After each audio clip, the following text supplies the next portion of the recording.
대한민국의 반도체가 위기다. 그런 설이 시장에 쫙 깔렸습니다. 그러다 보니까 반도체 시장조차도 굉장히 침울한 그런 분위기에 휩싸이고 있는 것 같습니다. 이것이 삼성전자가 위험하다는 삼성전자 위기론까지 확산되고 있는 추세입니다. 와, 저는 이 말을 들으면서 과연 삼성전자가 위기일까 그 생각을 진짜 많이 해보게 됐습니다. 그러면 왜 반도체 위기가 설들이 계속 나올까?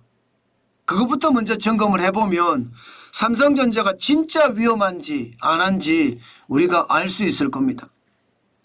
기본적으로 삼성전자 위기설, 반도체 위기설 바로 여기서 왔습니다.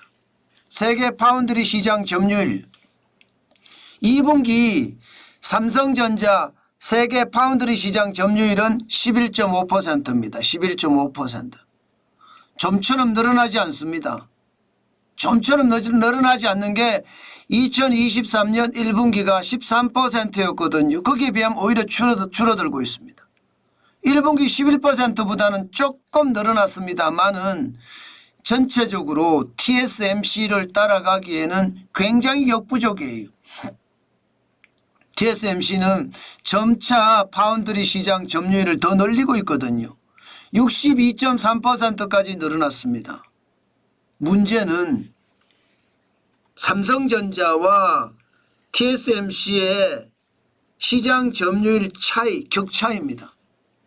삼성전자는요, 2030년에 파운드리 시장 세계 1위 하겠다면서 아주 큰 소리 탕탕 쳤거든요. 그런데 지금 분위기를 보면 그렇게 가는 게 아니에요.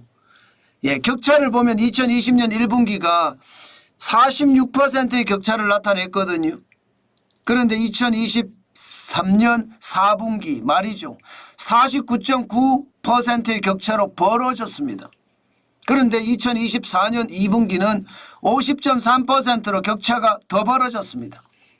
그러니까 삼성전자가 파운드리 시장, 반도체 중에 주문형 반도체 시장에서는요. 2030년에 1위는 커녕 오히려 시장 점유율까지 다 뺏길 수 있다. 이런 전망까지 나오고 있습니다. 그 바람에 시장에서는요. 예, 반도체 위기설 여기에다가 삼성전자의 위기설 같이 겸해지는 그런 상황이 발생한 겁니다. 그만큼 상황에서는요. 지금 삼성전자의 상황 진짜 심각하거든요. 게다가 투자은행들의 주가 전망도 굉장히 낮습니다. 당장 모건스탠리는 반토막으로 줄였죠. 예, 그러다가 말입니다. 골드만삭스는 그래도 좀 긍정적으로 평가를 했습니다. 그러나 지금 분위기, 예, 지금 분위기는요. 맥쿼리가 평가한 것처럼 삼성전자 목표 주가를 64,000원으로 낮췄단 말입니다. 예, 이것이 말입니다. 시장에서는요. 이러다가 삼성전자 망하는 거 아니냐. 뭐 이런 극단적인 표현까지 나오기 시작을 한 거예요. 주가 전망을 투자은행들이 계속 반토막으로 내리니까. 저는 이게 어떻게 생각하면 이게 설이다 이렇게도 이야기할 수 있을 것 같아요. 그렇지만 시장에서는요. 파운드리 시장의 점유율 격차가 계속 늘어나죠. 여기에다가 실제 말입니다. 삼성전자 파운드리 생산 라인 셧다운이 됐어요. 평택 캠퍼스의 P2가 30% 셧다운, P3도 30% 셧다운. 여기다가 P4나 P5는요. 지금 예, 발주를 취소하거나 혹은 연기했다고 해요. 그러니까 예상대로 지금 2030년에 파운드리 시장에서 삼성전자가 TSMC를 제치고 1등을 하겠다는 것은 거의 불가능해 보이죠. 그러니 시장에서는 그런 걱정들이 늘어지는 거고요. 여기에다가 D램 거래 고정가격, 고정거래 가격도 지금 뚝뚝뚝 떨어지고 있습니다. 지난 7월에 DDR4 8GB가 2.10달러였거든요. 9월에는 1.70달러까지 떨어졌습니다. 그러니 시장의 불안감이 자꾸 정폭이 될 수밖에 없죠. D램의 그 고정거래 가격만 떨어진 게 아닙니다. D램에. 이게 낸드 플래시 메모리의 고정거래 가격도 지금 떨어졌습니다. 4.9달러가 4.34달러로 떨어졌어요. 물론 2023년 9월에 3.82달러보다 높아서 뭐 걱정할 것 없다 이렇게 이야기하지만 시장의 불안감은 커질 수밖에 없는 상황이죠. 여기다가 최악은요. 쉽게 말하면 반도체 위기설, 삼성전자 위기설 여기다가 불을 지른 것은요. 지금 삼성전자 내부에 행사들이 축소되거나 취소되고 있다는 거예요. 실제 2024년 12월에 반도체 50주년 오프라인 행사를 계획을 했거든요. 이거 보류했습니다. 안 한다는 거예요. 안 한다는 거예요. 게다가 2024년 10월 파운드리 SAFE라고 하는 세페 포럼 온라인 행사로 이게 바꿔버렸어요. 온라인 행사로 바뀌어버렸다는 것은 그만큼 비용을 줄이겠다 이런 얘기인가요? 이게 독일 미넨에서 개최할 때나 혹은 일본 도쿄에서 개최할 때는 그냥 진행을 했습니다. 그런데 지금 이대로라면 중국 베이징에서 예상되는 지금 행사 같은 경우는 오프라인으로 그리고 올해 행사는 전부 오프라인으로 변경한다는 이야기까지 나옵니다. 그러니까 안 그래도 시장의 흐름이 삼성전자에게는 불리하게 돌아가고 있었는데 삼성전자 자체적으로 반도체 관련 행사를 취소하거나 축소를 하니까 삼성전자의 위기설은 더 커진다 이렇게 이야기합니다. 그렇지만 여러분 아마 이 위기설은요 결국 3분기 매출이 어떻게 되느냐가 아마 시장 전체에 큰 상황을 줄 겁니다. 지금 현재 말입니다. 삼성전자 보시면 분기별 매출액이 2024년 2분기 74조 700억 원까지 올라갔거든요. 이게 말입니다. 2022년 1분기 77조 7,800억 뭐 이 정도만 달성을 한다면 저는 전혀 문제가 없을 것 같아요. 3분기 실적이 어떻게 나올지 모르지만 당연히 작년보다는 좋겠죠. 작년 3분기 67조 4,100억 원보다는 좋겠죠. 그렇지만 얼마나 느느냐 최고치를 달성하느냐 안 하느냐 이게 아마 시장에 큰 어떤 의사결정권을 줄 겁니다. 게다가 영업이익 지금 2분기가 10조 4,400억이었거든요. 400억 원입니다. 그러면 3분기가 이게 2021년 3분기에 15조 8천억 원까지 간 적이 있거든요. 이것까지 올라가면 저는 크게 문제가 없을 거라고 생각을 합니다.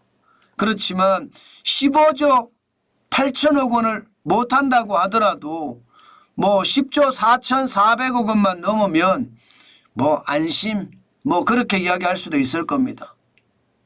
그만큼 말입니다. 지금 시장의 위기감 삼성전자에 대해서는 굉장히 큽니다.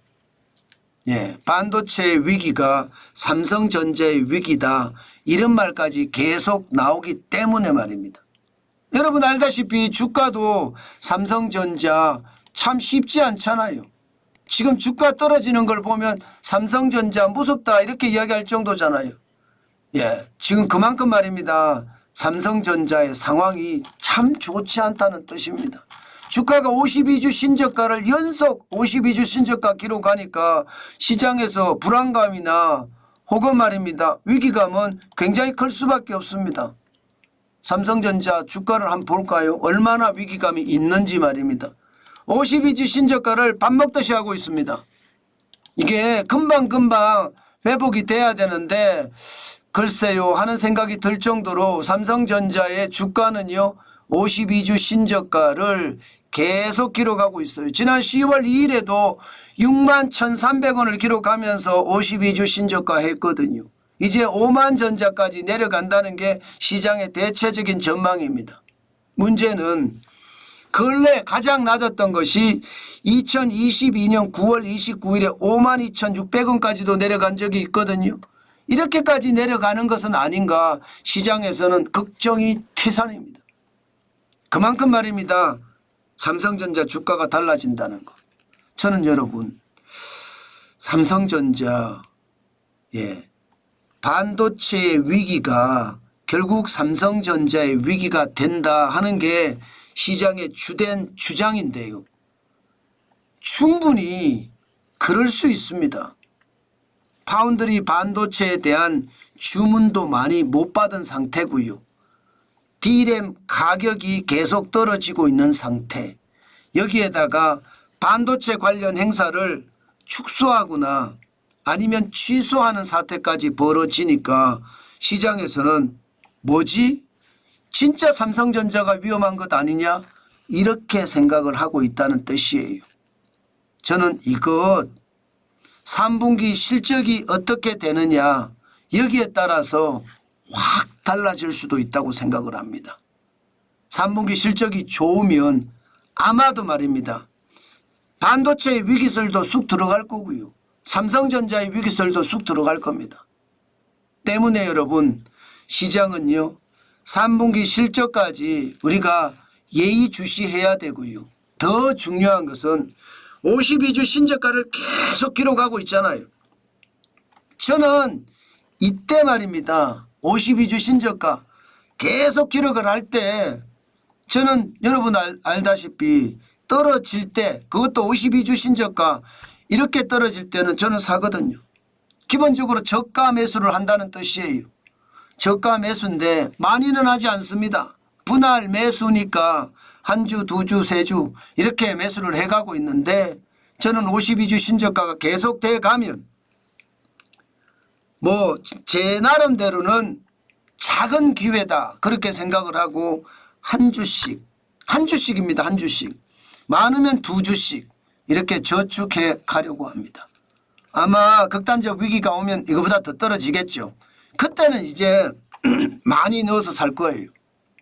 그렇지만 지금은 52주 신저가가 계속이 되고 시장의 불안감도 증폭되어 있는 상태니까 많이 사는 것은 아니고요. 적당하게 분할 매수하는 것 중요하다. 그 말씀 여러분에게 드리겠습니다. 여러분들은 여러분들의 투자 원칙에 따라서 시장에 접근하는 것 그거 굉장히 중요할 것 같습니다. 반드시 말입니다. 누구의 말, 뭐 제 말도 마찬가지예요. 믿지 마시고 나만의 투자 원칙을 가지고 시장에 접근하는 것 굉장히 중요하다는 말씀 오늘도 드리겠습니다. 그렇게 나만의 투자 원칙을 가지고 접근하잖아요.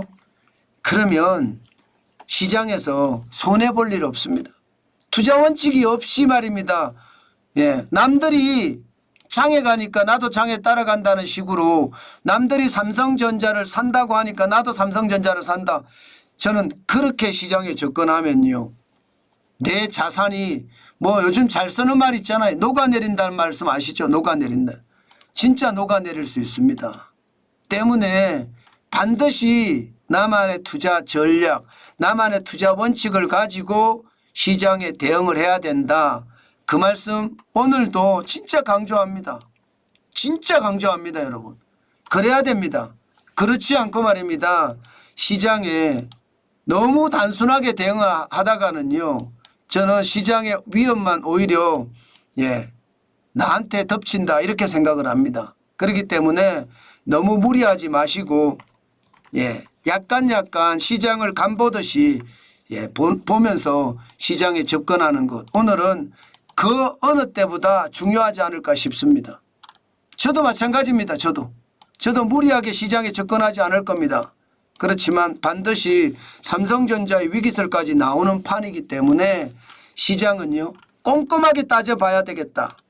예, 그 생각을 가지고 저는 시장에 오늘은 접근하겠다 이 생각을 합니다. 여러분들도 시장에서는요 반드시 경계감을 가지고 접근하시라는 거 오늘도 강조해서 말씀 올립니다.